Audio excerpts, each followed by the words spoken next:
me. And actually, there's a couple things happening right now where I'm streaming on multiple devices. So I'm just going to let the all the devices catch up and say hello to Comfort Cottage and even Maurice and Amy. Oh man, I'm sorry. My eyesight's not great, and I just can't really read those tiny little comments. But thank you so much, everybody, for tuning in. I really appreciate it. Dogs are my people. Hello. So welcome every Tuesday at 11 a.m. Eastern Standard Time. I hop on here, this channel, and talk to you guys a little bit about textile recycling. And my name is Crispina French. I've been actually in this arena of used clothing recycling for over 30 years. And I joke about it, but when I started, you guys, people thought I was flipping nuts. They did. They were like, what's it made out of? I was making these little toys called ragamuffins at the time, and I'll make some and show you guys one day. But I've made literally thousands of these little stuffed toys, and one of the things that happens over those 30 years is your hands get a little tired. So I do make them on occasion, but I certainly don't produce them at that kind of volume that I was once upon a time. So over the years, since my business started in 1989, and I was a college student at Massachusetts College of Art and Design in Boston at the time, working my way through school. 2 years after I graduated, I had 40 employees.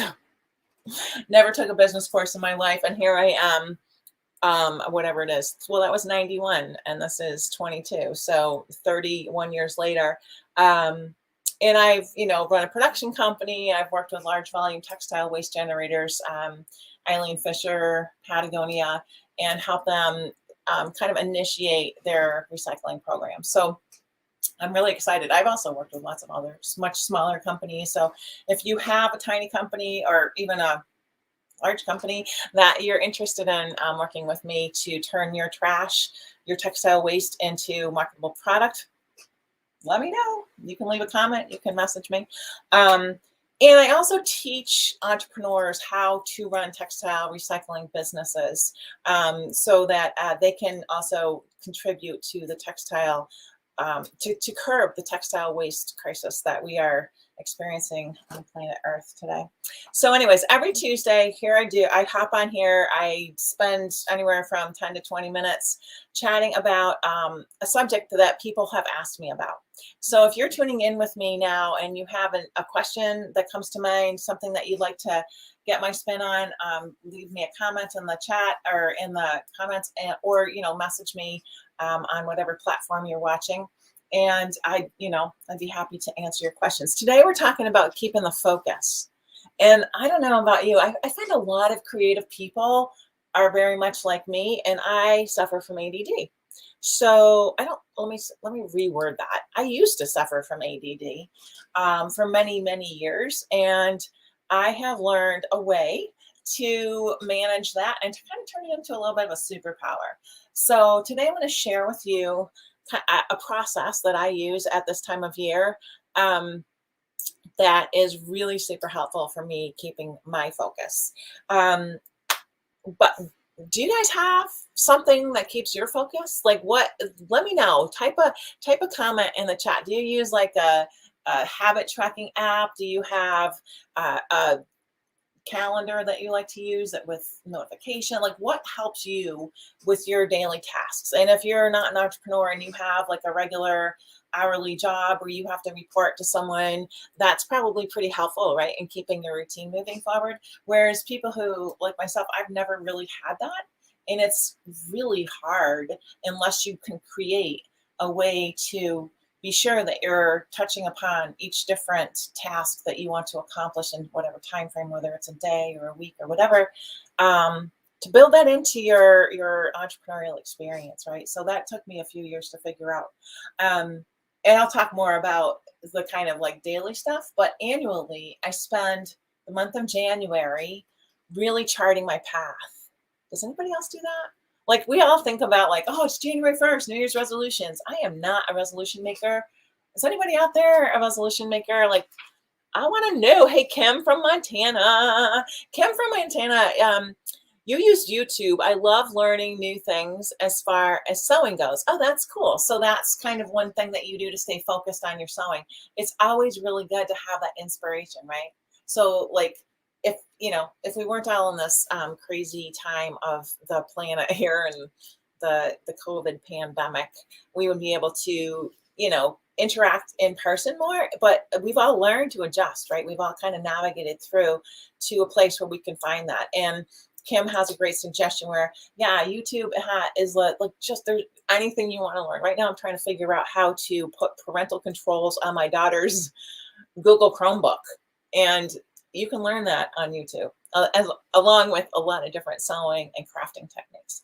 So before the end of the year, and you can do this now, it doesn't really matter. The time frame is not really super important. But for me, like that last week of December, after the Christmas holidays kind of get started before the new year, I start thinking about what word will best help me stay focused in the coming year. So my word for 2022 is fresh. I just told a little story about how I've been doing what I do for a very long time.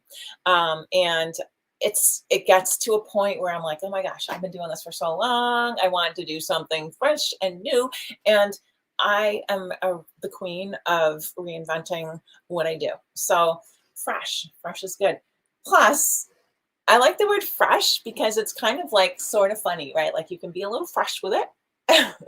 And one of the things that I've lost track of a little bit in this whole lockdown, nearly 2 years, is humor and being silly and having that just like a reminder of like my personality and how I like to interact with people. So fresh works really well for me. Does anybody else pick words for the year? I just read it this morning. I read the news. I give myself 10 minutes. Okay, I just talk about staying on track. 10 minutes of news. And I read the New York Times on my little phone screen. And when I drive my kids to school, I listen to like NPR, but on the screen, 10 minutes. And there was an article about how that's kind of a thing, right? People choose a word for the year. And if you have a word chosen for 2022, that's going to help you stay on track and keep your focus on the things that you want to bring into your life, type it in the chat. If you're listening to this, as a recording, or if you're live with me right now. Hey, Gypsy Dream 55, who's waving. Hello. Thanks for tuning in today. We're talking about words, like a word for the year. So that's my first thing. Like late December, I usually do that, but it's never too late to do this process that I'm talking about. That's helping me focus what I want to bring into my life in the next 12 months. So after I do that, then I do this thing where I go back and first I brain dump. This usually happens after the new year. So like that first week in January, I will write down everything on a sheet of paper.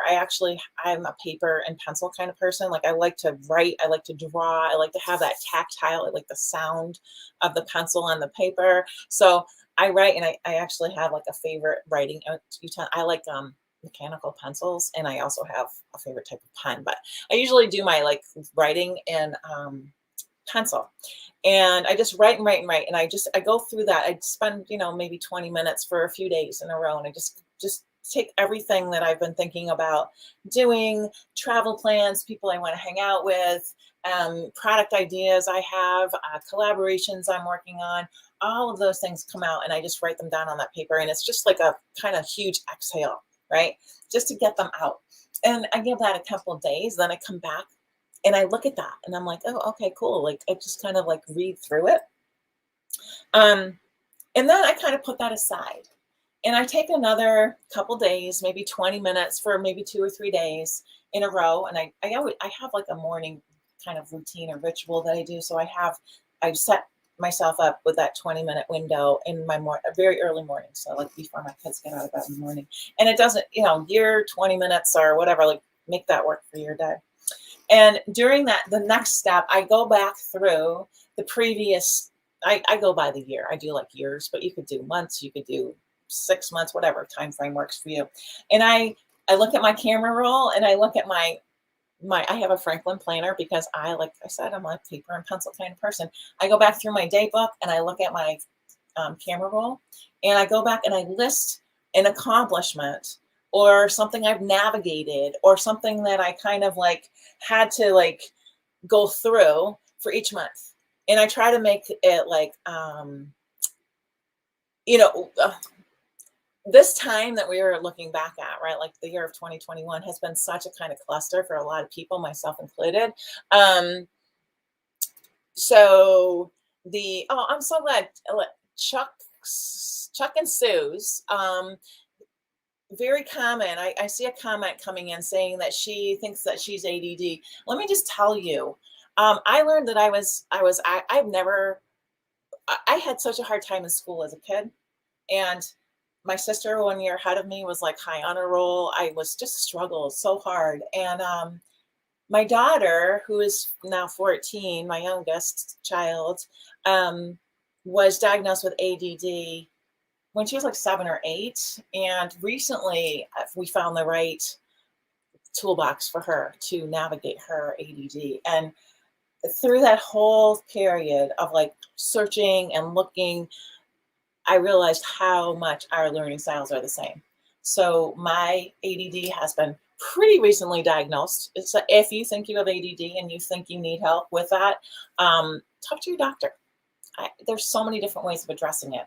This particular thing that I'm talking about has to do with what a little system that I put in place that helps me stay focused on my kind of big picture for if there are goals, dreams, aspirations, desires for the next 12 months. So, okay, we talked about picking the word of the year, right? So my word is fresh. We talked about brain dumping, like just downloading all the ideas that you've been holding on to in your head for, the busy time of my year is generally like the last quarter, right? So like September through December, it's like I don't have time to sit down and like think about what I want to do in the next 12 months. So I kind of like wait until that period's over. And then I just let all of those ideas flow through me and come out onto this piece of paper. Then I look back at the previous 12 months and I actually take a piece of paper, and I think, do I have one here to show you? Actually, I made some notes on this one, but do you see this paper? It's like there's, January, February, March. I just divide one sheet of paper into like 12 different little boxes.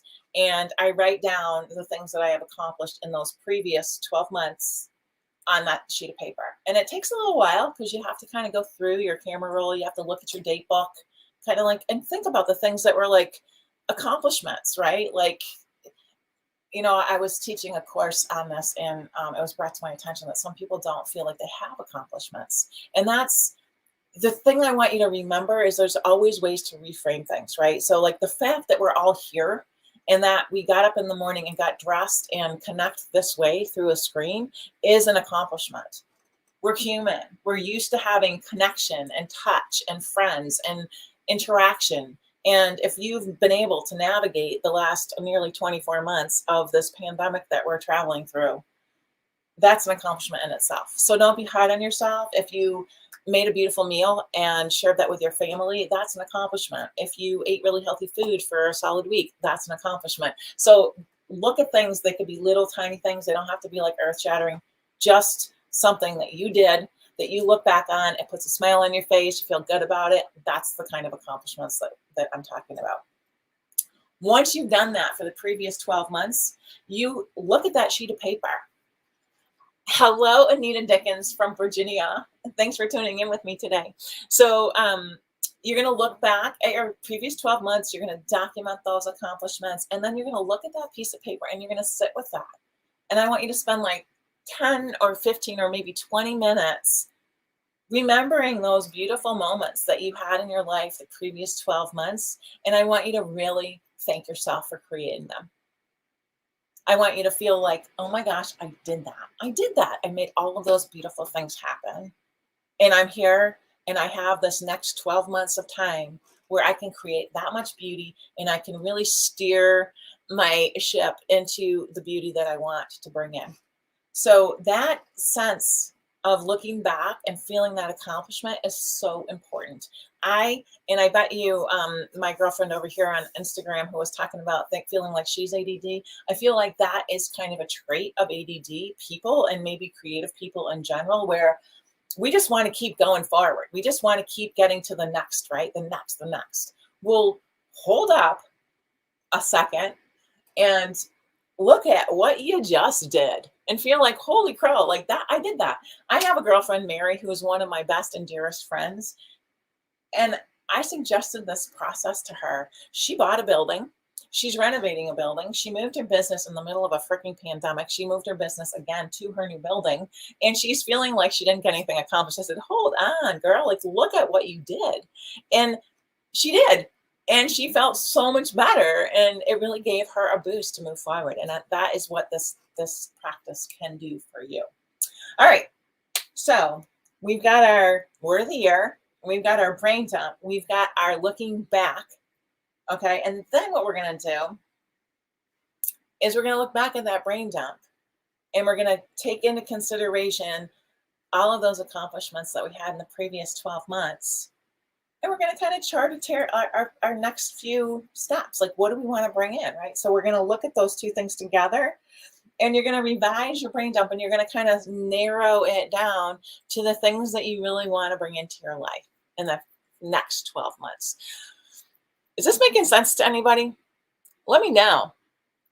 Selfless Beans joined. Hello, Selfless Beans. Hello, Needle and Thread Smith.